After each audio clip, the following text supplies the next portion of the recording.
What is up, everyone? This is Motorola here, and today I'm going to show you how to install previous versions of your drivers for your AMD or Nvidia drivers, right? Or graphic cards. So let's get right into this. So if you want to install a previous version or basically roll back your driver update for an AMD graphic card or an Nvidia graphic card, all you need to do is go to these two websites that I'm going to show you.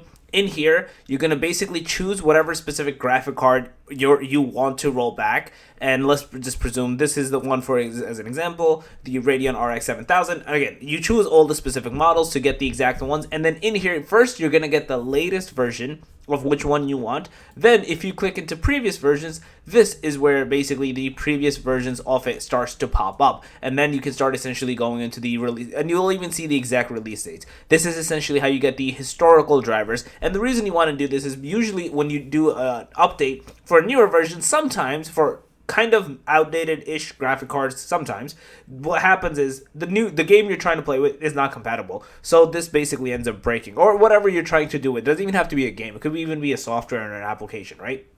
And for Nvidia, same concept applies. You do a manual driver search, you could either search for it, or again, you choose the specific specifications to get what you need. You do the search, and then in here, again, I'm going to show you the same concept applies. You'll get the latest version, and then you can do view, and voila, you'll get the previous versions as well. And you'll see their release dates and all that other stuff. And again, it's all dependent on what type of graphic card you're searching. If it's a new one, if it's an old one, if it's like Nvidia GTX 1080 Ti, it's going to take he's going to go back till 2016, right? It's going to just keep going back basically. So yeah, that's basically it. If you guys like the video, please thumbs up, go to the channel, make sure to subscribe, click that notification bell, and I'm Motorola out. Peace.